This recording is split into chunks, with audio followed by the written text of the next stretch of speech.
All right, we going? Mm-hmm. All right. Hey, everybody. John Trautman here with Truth or Comfort, our podcast. I'm here with Brandon Koplin. He is a commercial real estate agent here in the Phoenix Valley, and we felt it was very appropriate to have him on the call or show today. We wanted to talk to him about real estate in general and kind of get his story of how he got into real estate. So welcome to the show, Brandon. Thanks for having me, John. I'm Okay. totally comfortable right now. Can you tell? Okay, so Brandon's a little uncomfortable, and he knows I'm going to call him out on this. He's got this red thing on his eye, so let's just get this out of the way real quick. Listen, I just want to put it out to the universe that this is not contagious. Because it looks. But if you want to get it, let me just rub it on your. No, it looks like, is that pus coming out of it? What is that? No, there's an ointment. You put a antibacterial. Thank you for bringing this up. I appreciate this. This is really great. Hello. I mean, I can't. My name is not. I can't. I want to.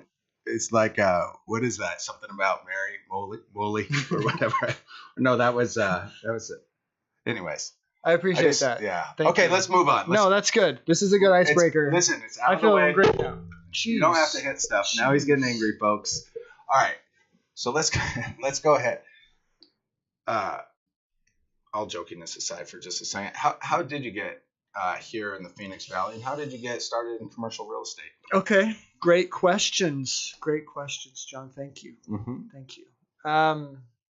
My wife's from Phoenix. Okay. She grew up in Arcadia. She was student body president, class of 2000. So she's very ingrained here.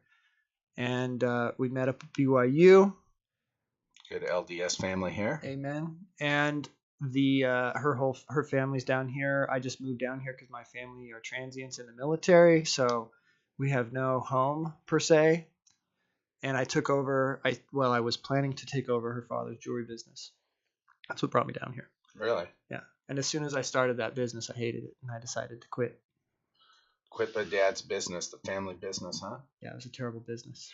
All right. So then, what? You got into commercial real estate or real estate in general? So the story is, I was doing the jewelry stuff, and I was also going to school online, and I took this class on finance, something or other. I don't remember exactly, but basically one of the assignments was like analyze this commercial real estate deal, which I'd never even heard of the concept of commercial real estate. And when I did that, I was like, dude, this is cool. People own buildings, like office buildings, and you can sell that stuff. And that kind of got me excited. And I started looking into it, and it's like, oh, this is a career where you can work 9 to 5 and weekdays, and you can be your own boss, and you can make a good amount of money, and you don't work with a bunch of slouches, and you're, just all the pieces were like, oh, these are things I want in my life. Right. And so at that point, I decided, okay, I'm going to pursue this.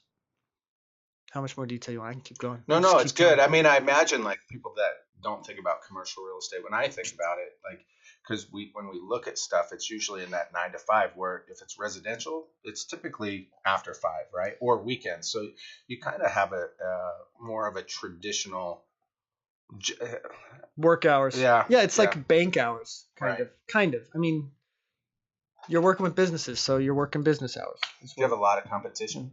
Yeah, it's very cutthroat. I mean, this business, like any sales gig, it's cutthroat, but commercial real estate is especially cutthroat because people are actually really smart. You're dealing with attorneys, real estate developers, shiesty people. Have you ever hurt anybody physically? Yeah, physically punched someone? No, maybe grazed them with your car, maybe another agent.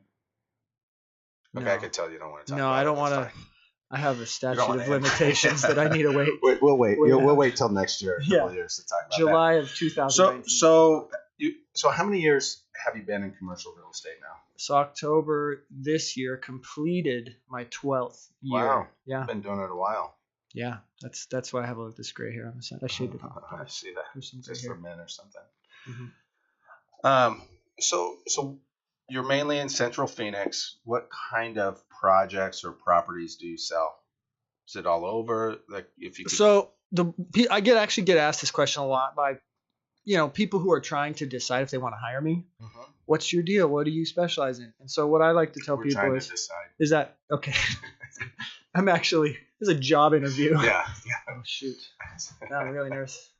No, so I tell people, if it's Central Phoenix, like let's just say Central Phoenix downtown, I'll basically work on anything. I've sold land, I've sold office buildings, I've sold retail buildings, I've sold warehouse. I mean, I've done it all in Central Phoenix. Outside of Central Phoenix, that little core pocket, I do some office and I've sold some strip malls. Like that's kind of what I'll do outside of Central Phoenix. That's what I like to tell people. Got it. That said, I've done almost everything. I've done apartments, land, development. I mean, everything all over. But those are just the things I prefer to work on. All right. So it's December 2018. What do you see the market doing right now? I know it's typically like you probably have your late 1031 exchanges going on for year end. People trying to position some money for tax purposes. But how is the market overall? How do you feel? You're talking like generally speaking, the cycle. Where are we at? Well, or now, so, like this month? I mean, where are we at in the cycle for listeners? Especially, I mean, every market's a little bit different. Where are we at in the cycle, and how do you feel about the Phoenix market? Okay, so the Phoenix market is doing really well compared to 2008 through 12, 13. It was like just dead, and so it's been really nice since that point in time, like 2012, to like see it improve every year. And I personally have seen that happen. Like every year, it's gotten better and good, and things are strong, and all the right economic indicators are in place that just are telling us, okay, we're stable and we're headed the right direction. And that said, a lot of times people talk to brokers like these economic guys from banks and whatever, and they tell us different things, what they're thinking. Everybody claims, I don't have a crystal ball. But one thing that has been a common consensus among all these people is that we don't know what's going to happen after the next election. So the stuff I've heard is we're going up, we're going to stall out come 2019 leading into the next presidential election. And then when that occurs, who knows? We could go up or down. We don't know. Right. Just depends on who goes into office, I guess. Yeah. So, okay. Not to be political, but that actually probably plays in. Maybe. So we've heard like there could be like a 5% drop, but that's all people speculating. I guess what we are seeing is for those of you listening that are on the West Coast, like West Coast cities, I'm sorry, that goes for Seattle, that goes for San Francisco, the Bay Area, stuff like that. There are people going out, consultants that work for people like you, right? And consulting and trying to get them to move their businesses inland to maybe like a Phoenix market, Austin. Oh, totally. And we're seeing that. Yeah. Just all the taxes in California and the business environment there is so just anti-business, non-friendly. Yeah. That there are a lot of businesses moving here, tech companies, media companies, a lot of that stuff's coming out here. So those of you that are in the Phoenix market, we have an event that we're putting on in January that we're going to be meeting up with a lot of people. And this is one of the reasons why we're doing it is because we are seeing that growth and talking to people and the opportunities that come from it. What are we ranked number one as far as income growth in the country, Phoenix, which is pretty solid. Yeah, I believe it. Well, I got that information from your competition yesterday. Well, then maybe it's a lie. I don't know. This guy's a liar. You said you were a nice guy, so maybe he was. Never mind. Case in point. He said I was nice. Oh, all right. Hey, so lots of good stuff going on in the Valley. Tell me, for someone that's looking at getting going in commercial real estate, because we've been working together for what, 5 years? Yeah, time flies, man. It does. And we're probably a little unorthodox in the way that we go about it, but for most people, I imagine, I mean, what do you see the misconceptions are around commercial real estate? People wanting to buy but not sure how to get into it, or what steps to take. So I guess it's two parts. What are the misconceptions and what can they do to get started in commercial real estate? Okay, here's here's what I think is the number one misconception with commercial real estate. It's not residential. It does not have the same velocity as residential. Right. Like when you're in that residential world, like something will get snatched up in a day or sold in a week, and it's like, yeah, that's pretty normal. Whatever. In commercial, you'll have a listing for 6 months, a year. I mean, if it's a development deal, year and a half, depending on permits and zoning crap, it's like stuff moves a lot slower on the commercial side. So you have to, if you're getting into it as an investor, I would say put that in your underwriting. Like, I'm going to hold this thing for 6 months at least and have to figure out what to do with it. Yeah, and I would add to that at least that time frame, because you have to reposition the asset. We typically get them when we're buying them from you. We're not looking at the necessarily exit of selling it right away, or looking at the long-term hold, because we fix and flip that high velocity, the single family stuff, or even multifamily, because it does move quicker. It's easier to get financing. It's more mainstream, so there's more people readily available to buy it. And the commercial piece, that's why we like it too, is because it is the misconceptions out there. People, but it doesn't move fast. That is one thing. But it's not as difficult as people might make it. But the income that we find and we get from it is so much better than single and even multifamily. You don't deal with like my toilet's clogged at 2 a.m. phone call, like that stuff too. Yeah. Management wise, don't you think it's easier? Management wise, there's less touches on the building. You have, let's just say you have 50 tenants. You don't have 50 kitchens.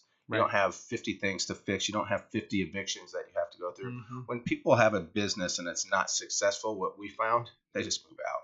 They disappear. Yeah. At midnight. Yeah. You don't have to ask them to leave. So the tenant rights and all that stuff are so much better, and you don't have to put the same money into it. Now the facade and stuff like that we do, but typically we're just not spending we're not even close to the same amount of money. So that's one of the reasons why we like it too. Yeah. No, I think that's universal among commercial owners. I agree with that. So you deal with a lot of, I would say, successful people, because I would imagine you have companies, entities, funds, whatever, buying stuff from you, right? Yeah, mostly. Well, the people I deal with are mostly local investors who are pretty well seasoned. Like they've been in the real estate world for 20 years plus. Got it. And these are people like who, I don't know, it just something I've discovered, and the beauty of being a commercial real estate agent, I guess, is you get to pick your clients, you get to decide who you want to work with. And so over the years, it's been nice to weed out people that are losers or jerks and just work with people that are cool, that are real, that know what they're doing, that are honest and loyal. Like all that stuff is so valuable to a broker, an agent like me. It's like I can sleep at night knowing, you're not going to go out and go around my back and like screw me on some deal. It's really wonderful, frankly. Yeah, it is one of those things like we talk about, and this, we don't need to get into the residential real estate agents on this podcast now, but as far as the commercial goes, you build a relationship with the broker, and you just it's kind of like an exclusive relationship, right? Where we're constantly getting stuff from you, and vice versa. We're teeing stuff up. In fact, after this podcast, we're on our way to look at a property, right? So that's right. It is one of those things that is a little bit different than, I would say, a fix and flip person that's exclusive. Yeah, this isn't a fly by night. I mean, this is they're big deals. Hey, fix and flip people aren't fly by night. Why would you say that? That's mean. We have a lot of fix and flip people listening to this. And they're not fly by nights. They're the real thing. That's right. Hey, so here's my question. So you deal with a handful of, what'd you say, seasoned investors. Thank you. Probably a decent amount. Yeah. Okay, so how many combined, all of them, and then how many Lamborghinis do they have? No, I just want to know, because we got a lot of what? No, that's a real. Because among the zero Lamborghinis for sure. Okay. There's zero Lamborghinis. There's a couple Mercedes in there. Well, yeah, of course. A Mercedes is a nice car. And then there's a couple guys who use tape on their glasses still. Like I'm not kidding. I respect that. Yeah, they're just like you would honestly look at them and think. I have a couple clients. Honestly, you look at them and you would think, reach in your pocket and say, "Let me give you this." Absolutely. You're like, "Are you homeless?" No, it's because they're at the project. They're ripping out a wall themselves, and these are guys worth $20 million. Right. It's like, are you really? Like, I wouldn't do that. I mean, maybe I'm just lazy. I wouldn't do that. No. I honestly respect it. I do too. We work with I'll say his name, Clint, right? He's very modest, I would say. Absolutely. So is Brandon. Yeah. So working with people that are like that, I love it. But I love the fact that you don't know anybody with a Lamborghini and they're doing all this stuff. No. I just want to, I'm trying to peel that back. I want people just to, and I keep touching on it just because I think it's funny that every video has to do with somebody in their Lamborghini, but we don't get to see their projects. We don't get to understand how they got where they're at. No one's talking about the real estate piece of it. It's just, look what I have. Let me show you my lifestyle, how cool I am. But let's not talk about real estate. So, I'm just being honest. It's like you guys, they're making their money selling you their bill of goods or whatever they're selling at that time. Are you a motivational speaker? Are you a real estate investor?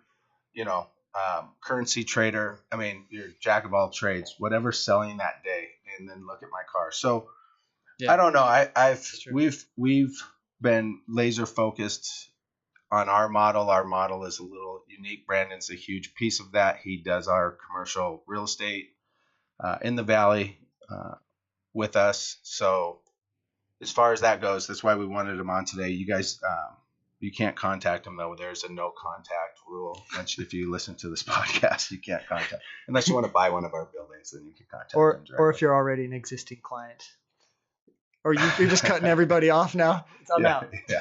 You're done. You're exclusive for me. No. But, okay, so the market, let's just wrap it up. But how do you see the market going the next couple of years? Okay, so... and what opportunities do you see still? Oh, okay. I like it. I think the opportunities, let's start there. I think the opportunities are where, I've told this to a handful of clients, are where you have vision. I mean, the stuff that's like 100% leased retail center that's a deal, forget about it. They don't exist because everybody's selling at 6 caps or 5 caps or whatever it is. So, that's not the opportunity. The opportunity is finding like the junky old whatever or the mismanaged office or retail or whatever it is, warehouse. You take that, have a little bit of vision and say, okay, here's what we can do. We're going to either convert the use from, a warehouse to retail, or we're going to go from office to multifamily or whatever. So you got to have that vision to convert these things and obviously the ability to execute. But that's where I think you can add value in this market still. Right. And you've been good at that, actually. We've been lucky to pick up a couple pieces that we've been able to do that. Yes. I feel like that is the sweet spot here in the Valley, that there's just a lot of, I would just say deferred maintenance buildings where people maybe have owned them since their existence. And it could be 40 years, 30 years, 50 years, whatever that is. And they've let them kind of go by the wayside, and their passion and energy just isn't there anymore. And so typically we've been able to find those guys to do seller financing, right? Yeah. And sometimes surprisingly. So, I think of Washington, where she said yes, and for as long as possible, right? Or even the church recently, that was right? A beautiful one. That one is, Sometimes you got to get them right then and there. Those are two, I guess I just named that. We got seller financing basically on the first day. So, anyways, you guys, there's a lot of opportunity in the Valley, and if you're interested in connecting with Brandon, you could reach out to him directly. It's Brandon Koplin. I'm not going to give his number over here. You got to go through us, and we're going to screen you first. Or, if you want to learn how to do this and you want to go to Real Estate Knowledge Institute or realestateki.com, we could help you with that. Get going. And that's not just the Phoenix market or, Arizona. It's across the country. We do, we help people do commercial real estate and teaching that from our perspective. And if we don't, and when I say we, I'm looking at Julie right now, but if we don't necessarily have that, our team we have a phenomenal team at Real Estate Knowledge Institute, and those are people that could come out, work with you one-on-one, and that could be from just fix and flip. And if you're listening and you're already doing fix and flips and you're trying to figure out how to take it to the next level and you're scared like we were, because we were scared, we didn't know commercial real estate, and now I think as the years have gone on, we get a little bit more crazy, I would say, or aggressive. You've ramped up pretty quick. Hey, let's just do this, right? Yeah, that's the beauty. Yeah. No fear. No, I think you have to. And we've been able to find those really good deals that sometimes we may not know an exit or have a end use for it, but we just know it's a good deal, price per square foot, where it's at, location, whatever. Mm-hmm. And we know we're winning doing it. So anyways, if you guys need help with that, reach out to us, let us know. Or if you're in the Valley and you want to connect with Brandon directly, feel free to do so. Anyways, thanks for joining me today, Brandon. We're going to go head to a property. We have 10 minutes to get 20 minutes away. So Let's do it. anyways, thanks for listening, you guys. Look forward to having you guys listen to us on our next podcast, and making these a success. So thanks for listening. Thanks, John. All right. Shake and bake. Shake and bake.